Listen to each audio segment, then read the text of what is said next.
not going to have Odin come back in at any time for anything here.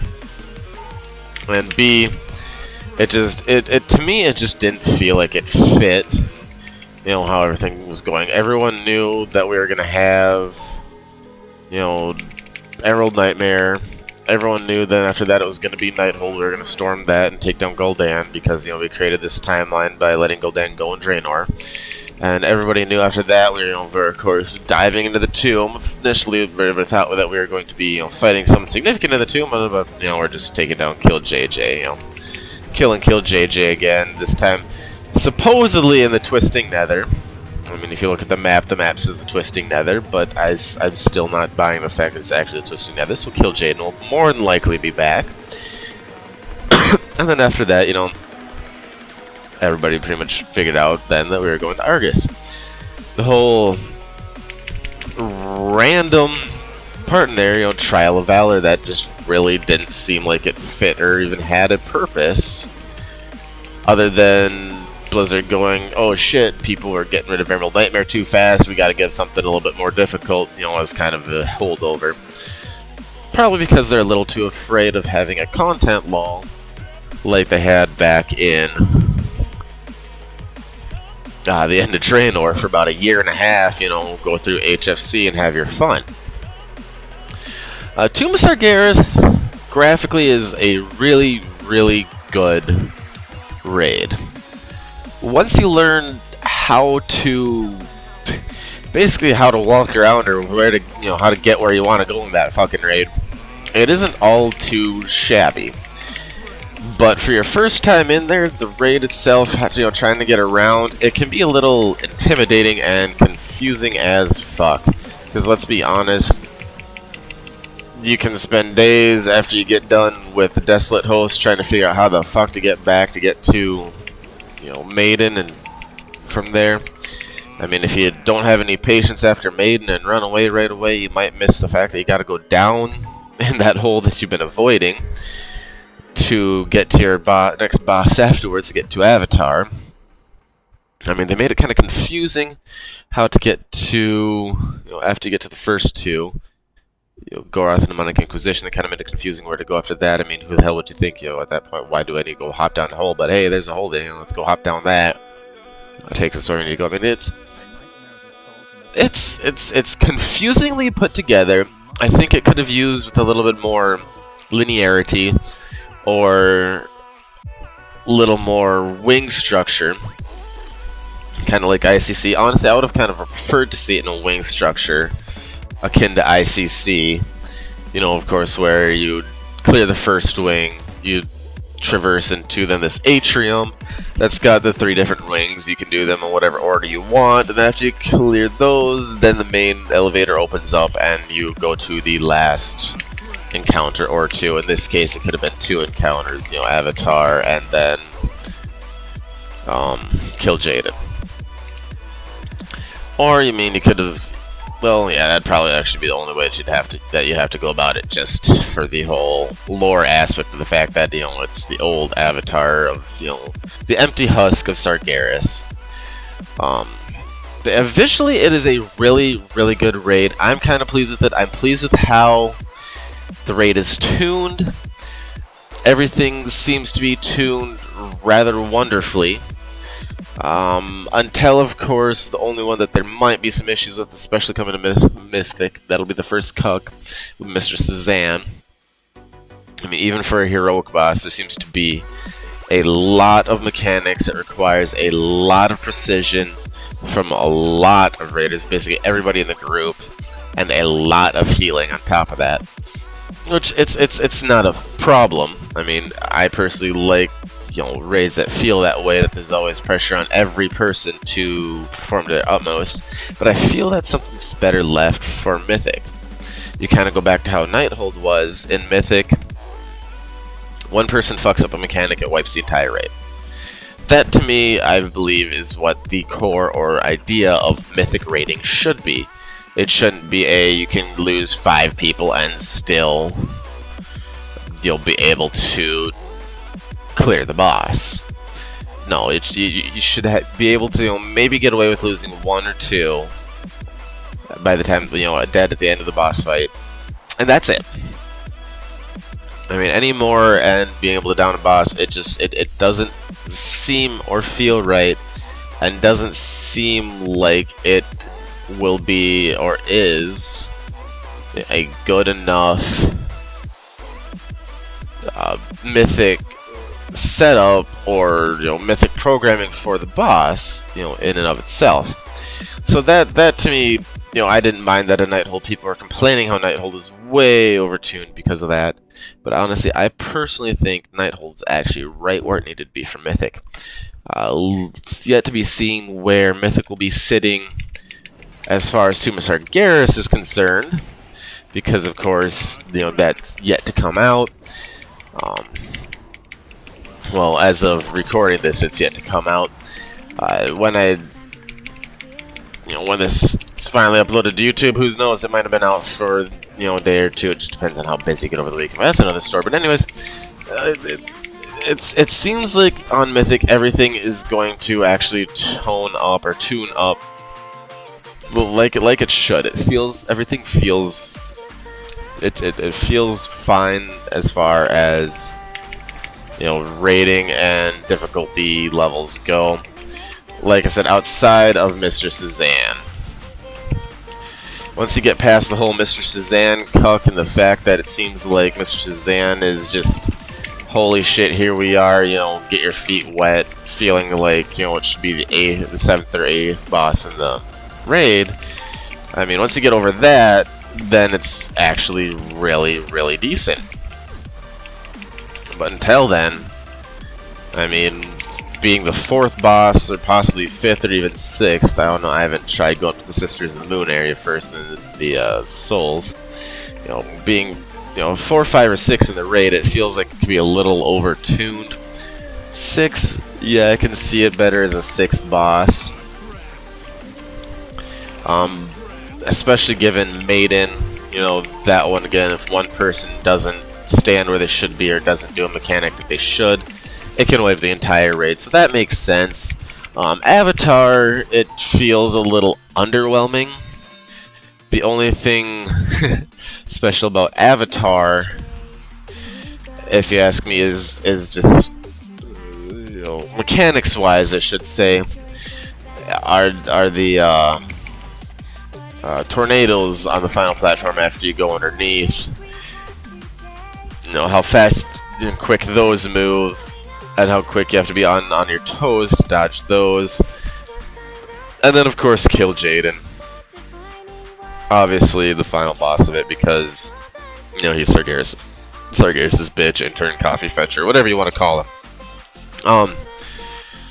But that being said, as far as Retribution Paladin goes, I don't foresee us gaining any buffs whatsoever anytime soon, as far as the damage goes anymore at this point. If you think about it, we've gotten 7% across the board. And with that 7% across the board, they effectively, with basic mythic gear from Nighthold, nerfed our Blessing of the Ashbringer by 25%.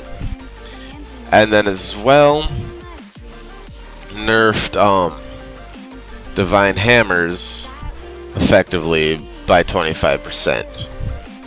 So with both of those nerfs, it kind of slowed us down a little bit. Blessing of the Ashbringer will pick back up, and that 4% will be greater than 2 grand come Argus. But then outside of that, the nerf to Divine Hammers actually really wasn't a nerf.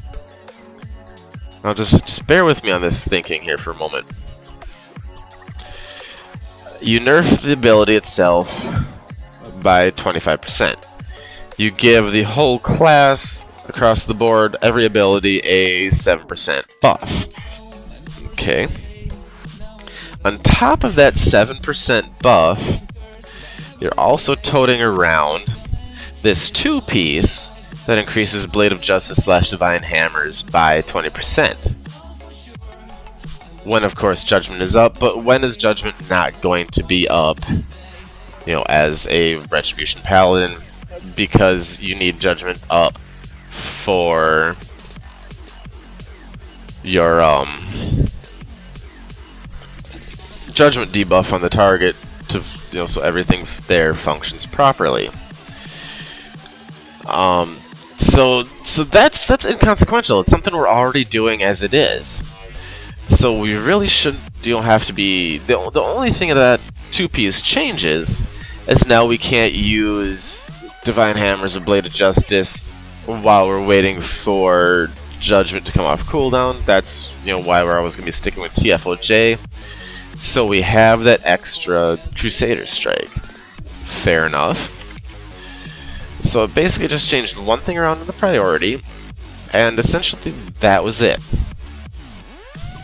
Now in AoE fights, the 3 or so that I have determined, you know, that I have felt are AoE that I'll be using Divine Hammers on, we can burst right up there with Frosty Caves or the Arcane Mages, depends on which one decides to go hammy sandwich first, but we can burst right up there with both of those classes, so no big deal. We're one of the better AoE bursting classes. Mr. Suzanne, for example, I think I, you know, still have a hero pulse stored somewhere in here.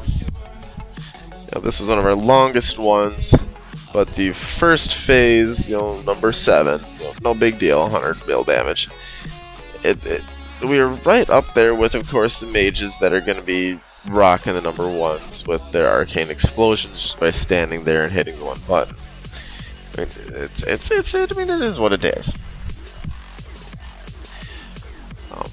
Single target wise, as long as we don't have to move and we can just keep smacking the boss, aka Goroth, basically, which is as close to about a patchwork as you're going to get. Outside of Maiden does still require some movement. We're really good as well because, of course, BOW with the proc plus 4 set is an instant Templar's Verdict, which then buffs our next Blade of Justice. You know, then we get a BOW proc, Templar's Verdict, buff the next one, so on and so forth. Everything runs off of each other, everything buffs each other. So it's not too shabby. Pretty solid if you ask me. But then you have the high movement fights that are pretty much single target, or it's just like, yeah, just fucking forget about it. And so there's a good mixture, I guess you can say, of fights in Tomb. And for that reason, I don't think there's going to be any changes coming. Same with the two-piece. They buffed two-piece to 20%. They gave us a 7% overall buff. So, in essence, Divine Hammers is now doing 27% damage. So, in essence, 2% increased damage over where it was last patch, which, yes, I agree they needed to nerf it because it was getting a little out of hand, admittedly, with, you know, Divine Hammers getting basically to the point where they were even better to use on single target. Even if, you know, one ad would randomly spawn for 10 seconds throughout the fight, the Divine Hammers were all of a sudden your best choice just because of the extra tick. So, I mean, it was getting a little out of hand in that aspect, if you ask me. So I do agree they needed a nerf, but I don't think they needed as big of a nerf as they gave the ability. Now, that being said, going forward to Argus, I can see them giving Divine Hammers a buff once we get rid of the 2 set, because of course then will be, you know, only a 7% increase after that 25% nerf. So of course we'll be at an 18% nerf from 7.2 levels. Blessing of the Ashbringer at that time will then be a buff over 7.2 levels. But I can see them giving us 5%, at least 5% back to Divine Hammers, but no more. Just for the main fact that I partially think they nerfed it this tier, specifically for the 2-piece. So I can see them giving us a little bit of that back once we get rid of that 2-piece going into Argus into the next tier. You know, it's a legitimate thought. And I believe it will happen. I mean, am I going to be proven right? Well, time will tell, but you can mark it here that you heard it here first. I mean, that being said, I mean, we can go right down the line here as well. Let's go to Tomb Sargeras. Gorath, that's pretty much tank and spank. That one where I'd say we're an upper middle class DPS. Demonic Inquisition, you do it right. And if you're allowed, and if you're not included in the interrupt rotation, because you got Demon Hunters, Fury Warriors, or people with Foos, you can really jack that fight around, and we can be an upper middle class DPS as well. Heartjan's got some AoE. We are saved by the AoE in this fight. We can bring in Divine Hammers again. This is one of the 3 fights in this instance I do use Divine Hammers for. We can bring those back in. Heartjan for us, we're upper middle class DPS. Sisters of the Moon, way too much movement for us, forget about it. I'd put us lower middle class in that one.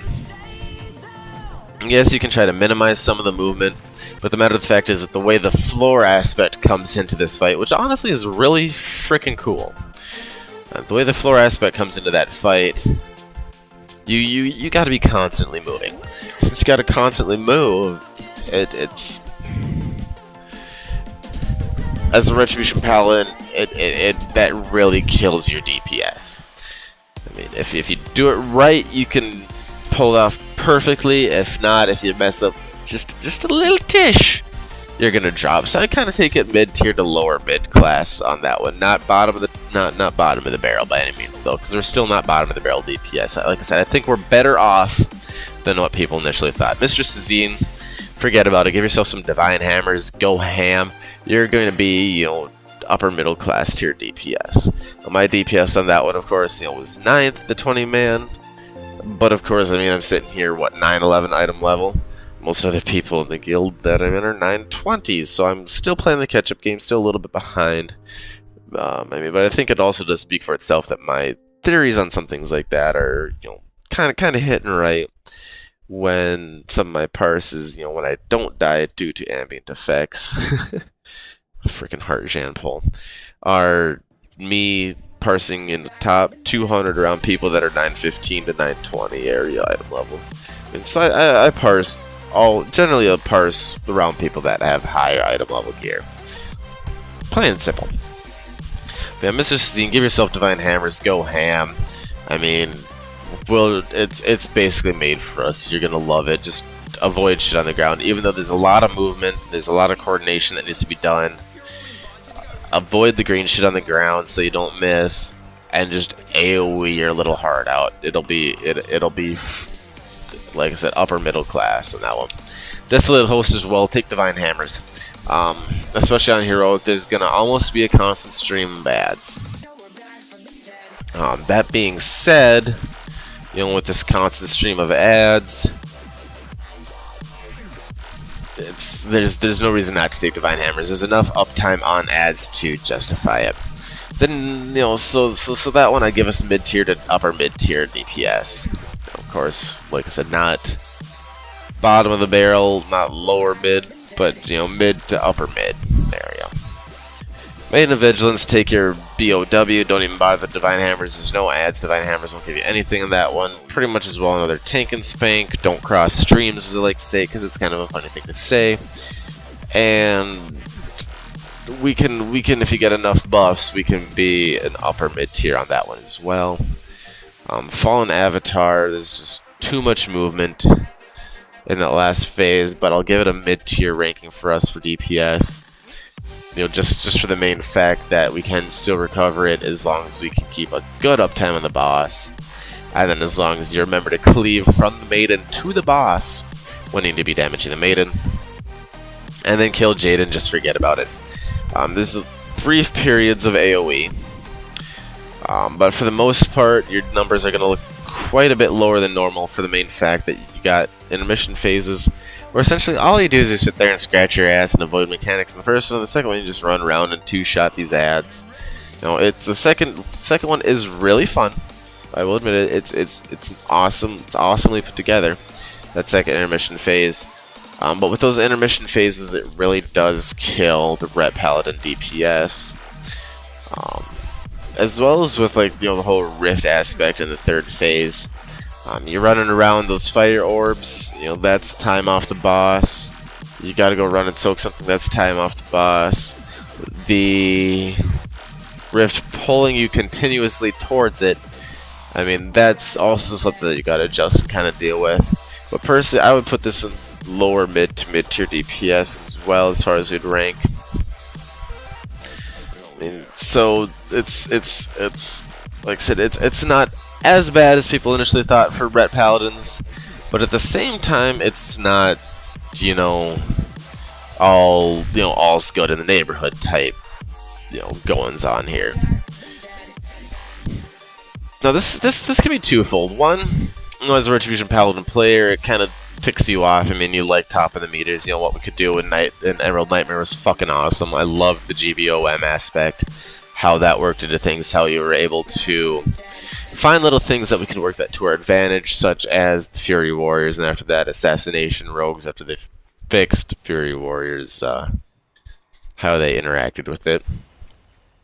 But outside of that, those things I found fun, being able to top the meters. It was awesome, pretty much blowing everybody away. It was freaking awesome at that time.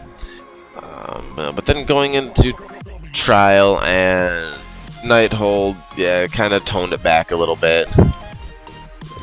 Kind of understandable. I mean, I can see where they go and they want to slow things down, pump the brakes a little bit. Not that big of a deal.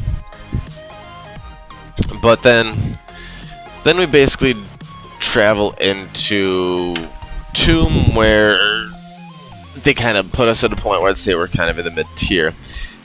It's good not being on the top tier, because being on the top tier, you're always expected to, I feel, top the meters, and thus there's more pressure on yourself. Thusly, you have a higher propensity of messing up mechanics, just from the normal player standpoint is kind of what I'm going here with this one. So, I mean, it can be seen as a blessing in disguise, the whole fact here that, they've knocked us down a little bit. And then at the same time, though, I mean, it is kind of frustrating where it's like, well, hey, I would, I love playing, I would love to be topping the meters. I mean, who doesn't love seeing their big numbers on top of everybody else's? Basically it's just like the whole pissing contest theory. I mean, so it's twofold, but I think I think we gotta take the punches with it and roll with it, and just kind of take it for what it is. I mean, just look at it this way: it could be worse. We could be Windwalker monks. We could have gotten shafted with nerfs like Demon Hunters Havocs did, except to keep getting buffs back now. So I mean, seems like they're trying to essentially bring them back in, which, no big deal. I mean, whatever. I mean, it was only a matter of time before they brought their lovely Demon Hunter class they came out with this expansion back in. I mean, I think they just buffed them again today a few times. First in the regular patch, another time in the hotfix. A little bit later. But I mean, it just depends. I mean, just depends on how you view it. So overall, I mean, I don't think Tomb is as big of a cuck as people were initially making it out to be, and afraid it would be for Ret Paladins thinking, we're trash can DPS now. No, I mean, we're not tops by any means. That spot's usually always held by a ranged, or, Warlock, Mage, Shadow Priest, depending on the fight. But we're not bottom DPS either by any means. I mean, we're right in the middle, which honestly I think is a perfectly fine place from a DPS standpoint to be. But all in all, that's pretty much all that I had. Oh, that's finger. Oh yeah, I was going to simulate that. But pretty much for all in all, I mean, that's kind of all that I had as far as this week's good old case files. Like I've said before in the last one, this is going to be a weekly occurrence. We're definitely going to try to spit these out once a week for you. If you look on my stream, they're down below as well. These are going to be shot at 10 a.m. Central Standard Time, Saturday mornings. Like I said, I'll be in my Discord when I'm doing these so I can field questions. If you have something that you want me to talk about on a future one, go ahead and send me a message either on Discord or on Twitch or on YouTube. These are also as well always uploaded to my YouTube channel as well. If you want to stay in touch, go ahead and give me a follow over there on the left side of your screen. So that would be that way. Where you can see on the bottom on Twitter at TrueSpy Gaming, the YouTube channel as well, TrueSpy Space Gaming. That's where you'll find all my content. The 725 Ret Paladin guide should be coming out this week as well if I do get some time. And then as we move forward as well, Mythic Kills, you'll see a Retribution Paladin point of view, tips and tricks videos, and then getting more, and then getting in a broader, more, wider spectrum, a multi-point of view vid that I can put together as well. Regular streaming times on Twitch, go ahead and follow me on there. I do usually try to make sure I get 2 or 3 out, at least 3 of a week. Weekends I do try to stream as well, usually try to get on my all for those ones. But yeah, like I said, if you'd like to join me in the future on some of these case file discussions, my Discord channel is open as well. You can find it below here if this is on YouTube. If you're watching right now on Twitch, you can find it in the description below as well. Go ahead and join up. I'll always be in the streaming channel. That one is an open mic channel, specifically just for this purpose. I'll be streaming, and of course, you got a question, pipe up, ask it, and I'll answer to the best of my ability. Basically, about anything. Doesn't even have to be WoW related. But of course, you abuse the open mic privileges, and you'll lose your specific privileges. Let's not ruin it for everybody and make it that big of an issue. But yeah, that's how Retribution Paladin itself is sitting going into Tomb Sargeras. It's first look, I believe the Retribution Paladin is fine. It could use with a little bit of tuning tweaks here and there, but it doesn't need anything major. I think once gear kind of settles out and we get going forward, everything's going to settle out. Red will be basically just right, exactly where it needs to be. Kind of middle of the pack, but upper mid area. Pretty much just in that area where you can still do mechanics and DPS at the same time, and nobody's going to bat an eye as long as you stay alive. But anyways, this here has been Spy Weaver with TrueSpy Gaming, bringing to you Case Files 002, my weekly vlog. Tune in next week at 10 a.m. Central Standard Time on Saturday when we'll get the next one going out for you. But until then, and until next time, either on the stream or here on YouTube, stay frosty, my friends.